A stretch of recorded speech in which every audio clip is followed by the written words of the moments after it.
بسم اللہ الرحمن الرحیم۔ حیات المسلمین، سبق نمبر 4۔ اللہ تبارک و تعالیٰ سے محبت رکھنا اور رسول اللہ صلی اللہ علیہ وسلم سے محبت رکھنے کا سبق۔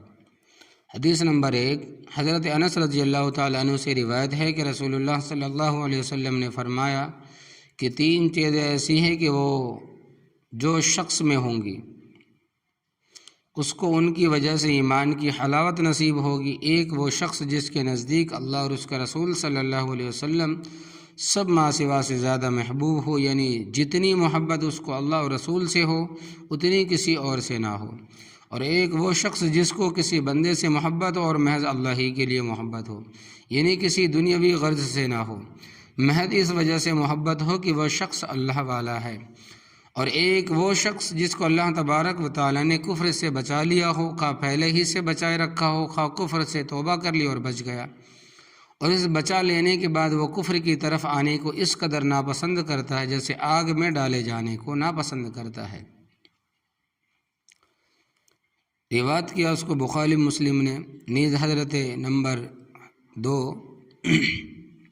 کہ حضرت انس رضی اللہ تعالیٰ عنہ سے روایت ہے کہ ارشاد فرمایا رسول اللہ صلی اللہ علیہ وسلم نے کہ تم میں کوئی شخص پورا ایماندار نہیں ہو سکتا جب تک کہ میرے ساتھ اتنی محبت نہ رکھے، اپنے والد سے بھی زیادہ اور اپنی اولاد سے بھی زیادہ اور سب آدمیوں سے بھی زیادہ۔ روایت کیا اس کو بخاری اور مسلم نے۔ نمبر حدیث 3، حضرت انس رضی اللہ تعالیٰ عنہ سے روایت ہے کہ رسول اللہ صلی اللہ علیہ وسلم نے فرمایا کہ بندہ ایماندار نہیں ہوتا جب تک کہ میرے ساتھ اتنی محبت نہ رکھے کہ تمام اہل و عیال سے زیادہ اور تمام آدمیوں سے بھی زیادہ۔ روایت کیا اس کو مسلم نے۔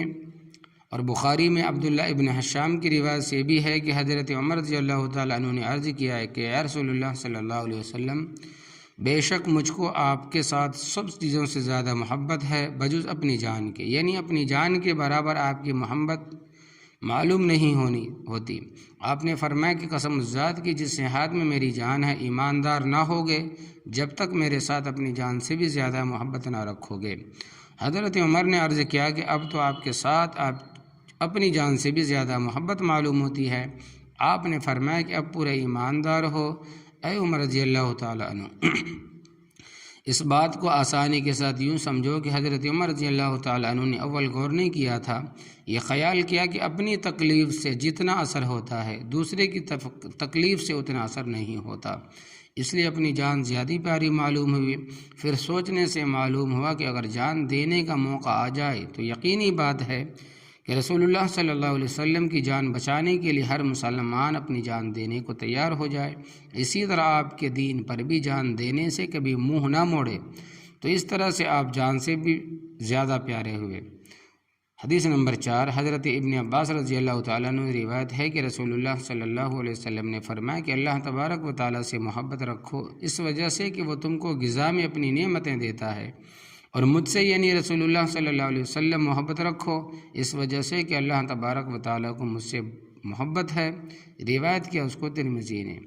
اس کا مطلب یہ نہیں کہ صرف غذا دینے ہی سے اللہ تبارک و تعالیٰ کے ساتھ محبت رکھو، بلکہ مطلب یہ ہے کہ اللہ تبارک و تعالیٰ کے کمالات و احسانات جو بے شمار ہے، اگر کسی کی سمجھ میں نہ آئیں تو یہ احسان تو بہت ظاہر ہے جس سے کسی کو انکار نہیں ہو سکتا، یہی سمجھ کر اس سے محبت کرو۔ نمبر 5، حدیث نمبر، حضرت انس رضی اللہ تعالیٰ عنہ سے روایت ہے کہ پیغمبر صلی اللہ علیہ وسلم کی خدمت میں ایک دیہاتی حاضر ہوا اور عرض کیا یا رسول اللہ صلی اللہ علیہ وسلم، قیامت کب کو ہوگی؟ قیامت کم قائم ہوگی؟ آپ نے فرمایا کہ تو نے اس کے لیے کیا سامان کر رکھا ہے جو اس کے لیے آنے کا شوق ہے؟ اس نے عرض کیا کہ میں نے اس کے لیے کچھ بہت نماز روزہ کا سامان تو تیار نہیں کیا، مگر اتنی بات ہے کہ میں اللہ اور رسول سے محبت رکھتا ہوں۔ رسول اللہ صلی اللہ علیہ وسلم نے اس سے فرمایا کہ قیامت میں ہر شخص اسی کے ساتھ ہوگا جس سے وہ محبت رکھتا ہوگا، سو تجھ کو میرا یعنی رسول اللہ صلی اللہ علیہ وسلم کا ساتھ نصیب ہوگا، اور جب رسول اللہ صلی اللہ علیہ وسلم کے ساتھ ہوگا تو اللہ تبارک و تعالیٰ کے ساتھ بھی ہوگا۔ حضرت انس رضی اللہ تعالیٰ عنہ فرماتے ہیں کہ میں نے مسلمانوں کو اسلام لانے کی خوشی کے بعد کسی بات پر اتنا خوش ہوتا نہیں دیکھا جتنا اس پر خوش ہوئے۔ روایت کیا اس کو بخاری اور مسلم نے۔ اس حدیث میں کتنی بڑی بشارت ہے، اگر زیادہ عبادت کا بھی ذخیرہ نہ ہو تو اللہ و رسول کی محبت سے اتنی بڑی دولت مل جائے گی۔ نمبر 6، حضرت ابو ذر غفاری رضی اللہ تعالیٰ عنہ سے روایت ہے کہ رسول اللہ صلی اللہ علیہ وسلم نے نماز تہجد میں ایک آیت میں تمام رات گزار کر صبح کر دی، اور وہ یہ آیت ہے، یعنی اے پروردگار، آپ اگر ان کو یعنی میری امت کو عذاب دے تو وہ آپ کے بندے ہیں، ان تعذبهم عبادك ان تغفر لهم فانك انت العزيز الحكيم۔ قال الله هذا يوم ينفع الصادقين صدقهم لهم جنات تجري من تحتها الانهار خالدين فيها ابدا رضی اللہ عنہم ورضوا عنہ ذلک الفوز العظیم۔ تو فرماتے ہیں کہ یعنی اے پروردگار، اگر آپ ان کو یعنی میری امت کو عذاب دے تو وہ آپ کے بندے ہیں، آپ کو ان پر ہر طرح کا اختیار ہے، اگر آپ ان کی مغفرت فرما دے تو آپ کے نزدیک کچھ مشکل کام نہیں، کیونکہ آپ زبردست ہے، بڑے سے بڑا کام کر سکتے ہیں اور حکمت والے ہیں، گناہ گاروں کو بخش دینا بھی حکمت سے ہوگا۔ روایت کو اس کو نسائی ابن ماجہ نے۔ شیخ دہلوی محدث دہلوی رحمۃ اللہ علیہ نے مشکات کے حاشیے میں کہا ہے کہ اس آیت کا مضمون حضرت عیسیٰ علیہ السلام کا قول ہے، اپنی قوم کے معاملے میں غالباً رسول اللہ صلی اللہ علیہ وسلم نے اس سے اپنی امت کی حالت حضور حق میں پیش کر کے ان کی مغفرت کی درخواست کی، فقط شیخ نے یہ لفظ غالباً احتیاط کے لیے فرمایا، ورنہ دوسرا احتمال ہو ہی نہیں سکتا۔ تو دیکھیے کہ رسول اللہ صلی اللہ علیہ وسلم کو اپنی امت کے ساتھ کتنی بڑی شفقت ہے کہ تمام رات کا آرام اپنی امت پر قربان کر دیا اور ان کے لیے دعا مانگتے رہے اور سفارش فرماتے رہے۔ کون ایسا بے حس ہوگا کہ اتنی بڑی شفقت سن کر بھی عاشق نہ ہو جائے گا۔ حدیث نمبر 7، حضرت ابو ہریرہ رضی اللہ تعالیٰ عنہ سے روایت ہے کہ رسول اللہ صلی اللہ علیہ وسلم نے فرمایا کہ میری اور تمہاری حالت اس شخص کی ہے جیسے کسی نے آگ روشن کی اور اس پر پروانے گرنے لگے اور وہ ان کو ہٹاتا ہے مگر وہ اس کی نہیں مانتے اور آگ میں دھسے جاتے ہیں، اسی طرح میں تمہاری کمر کو پکڑ کر آگ سے ہٹاتا ہوں، دوزخ میں لے جانے والی چیزوں سے روکتا ہوں اور تم اس میں گھسے جاتے ہو۔ روایت کیا اس کو بخاری نے۔ دیکھیے کہ اس حدیث سے رسول اللہ صلی اللہ علیہ وسلم کو دوزخ سے اپنی امت کو بچانے کا کتنا اہتمام معلوم ہوتا ہے۔ یہ محبت نہیں تو کیا ہے؟ اگر ہم کو ایسی محبت والے سے محبت نہ ہو تو افسوس ہے۔ حدیث نمبر 8، حضرت عباس ابن مروان سے روایت ہے کہ رسول اللہ صلی اللہ علیہ وسلم نے اپنی امت کے لیے عرفہ کی شام کو مغفرت کی دعا فرمائی۔ آپ کو جواب دیا گیا کہ میں نے ان کی مغفرت کر دی بجز حقوق العباد کے، اس میں ظالم سے مظلوم کا بدلہ ضرور لوں گا اور بدون عذاب مغفرت نہ ہوگی۔ آپ نے عرض کیا کہ اے پروردگار، اگر آپ چاہیں تو مظلوم کو اس کے حق کا عوض جنت سے دے کر ظالم کی مغفرت فرما سکتے ہیں، مگر اس شام کو یہ دعا قبول نہ ہوئی۔ پھر جب مزدلفہ میں آپ کو صبح ہوئی تو آپ نے پھر وہی دعا کی اور آپ کی درخواست قبول ہو گئی۔ پس آپ ہنسے اور حضرت ابوبکر حضرت عمر کے پوچھنے سے آپ نے فرمایا کہ جب ابلیس کو معلوم ہوا کہ اللہ تبارک و تعالیٰ نے میری دعا قبول کر لی اور میری امت کی مغفرت فرما دی تو خاک لے کر اپنے سر پر ڈالتا تھا، ابلیس اپنے سر پر مٹی ڈالتا تھا اور ہائے ہائے کرتا تھا، مجھ کو اس کا اضطراب دیکھ کر ہنسی آ گئی۔ روایت کیا اس کو ابن ماجہ نے اور اس کے قریب بہقی نے۔ اس حدیث کا یہ مطلب نہیں کہ حقوق العباد علی الاطلاق بدون سزا معاف ہو جائیں گے، اور نہ یہ مطلب ہے کہ خاص حج کرنے سے بدون سزا معاف ہو جائیں گے، بلکہ قبل اس دعا کے قبول ہونے کے دو احتمال تھے۔ ایک یہ کہ حقوق العباد کی سزا میں جہنم میں ہمیشہ رہنا پڑے، دوسرا یہ کہ وہ جہنم میں ہمیشہ رہنا نہ ہو لیکن سزا ضرور ہو۔ اب اس دعا کے قبول ہونے کے بعد دو وعدے ہو گئے، ایک یہ کہ بعد سزا کبھی نہ کبھی ضرور نجات ہو جائے گی، یعنی سزا ملنے کے بعد کبھی نہ کبھی ضرور نجات ملے گی، دوسرا یہ کہ بعض دفعہ بدون سزا بھی اس طور پر نجات ہو جائے گی، بغیر سزا کی بھی اس طور پر نجات ہو جائے گی کہ مظلوم کو نعمتیں دے کر اس سے راضی نامہ دلوایا جائے گا۔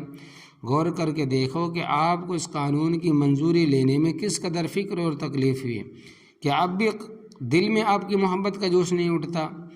نمبر 10، حضرت عبداللہ ابن عاص رضی اللہ تعالیٰ عنہ سے روایت ہے کہ جس کا حاصل یہ ہے کہ رسول اللہ صلی اللہ علیہ وسلم نے وہ آیتیں پڑھی جن میں حضرت ابراہیم علیہ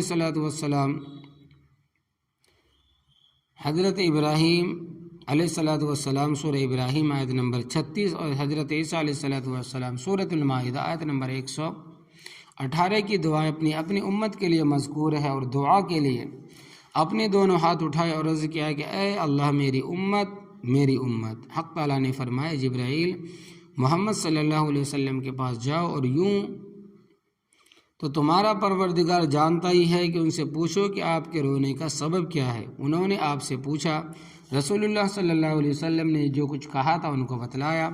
حق تعالیٰ نے جبرائیل علیہ السلام سے فرمایا کہ محمد صلی اللہ علیہ وسلم کے پاس جاؤ اور کہو ہم آپ کو آپ کی امت کے معاملے میں خوش کر دیں گے اور رنج نہ دیں گے، تکلیف نہ دیں گے۔ روایت کیا اس کو مسلم نے۔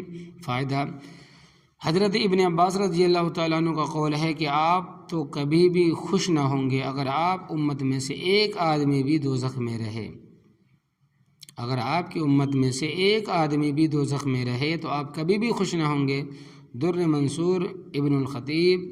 اور اللہ تعالیٰ نے وعدہ فرمایا کہ آپ کے خوش کرنے کا، تو انشاءاللہ تبارک و تعالیٰ آپ کا ایک امتی بھی دوزخ میں نہ رہے گا۔ اے مسلمانوں، یہ سب دولت نعمت جس ذات کی برکت سے نصیب ہوئی، اگر ان سے محبت نہ کرو گے تو کس سے کرو گے؟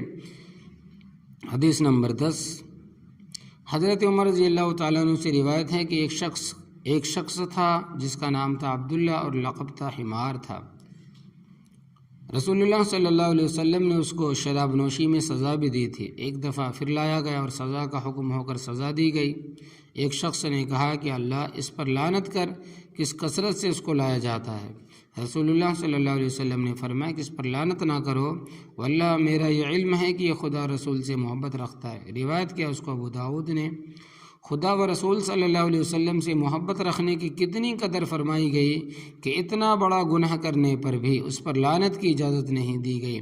اے مسلمانوں، ایسی مفت کی دولت جس میں نہ محنت نہ مشقت کہاں نصیب ہوتی ہے، اس کو ہاتھ سے مت دینا۔ اپنی رگ رگ میں اللہ اور رسول کی محبت، عشق سما لینا اور رچا لینا۔ یہ حدیث مشکات میں ایک در منصور کی ہے جس میں اس کا نام لکھ دیا گیا ہے۔ اللہ تبارک و تعالی ہمیں نبی کریم صلی اللہ علیہ وسلم کی محبت رگ رگ میں بسنا نصیب عطا فرمائے، اور اللہ تبارک و تعالی سے ہمیں بے انتہا محبت، اور اللہ تبارک و تعالی کو بھی ہم سے بے انتہا محبت نصیب عطا فرمائے۔ آمین یا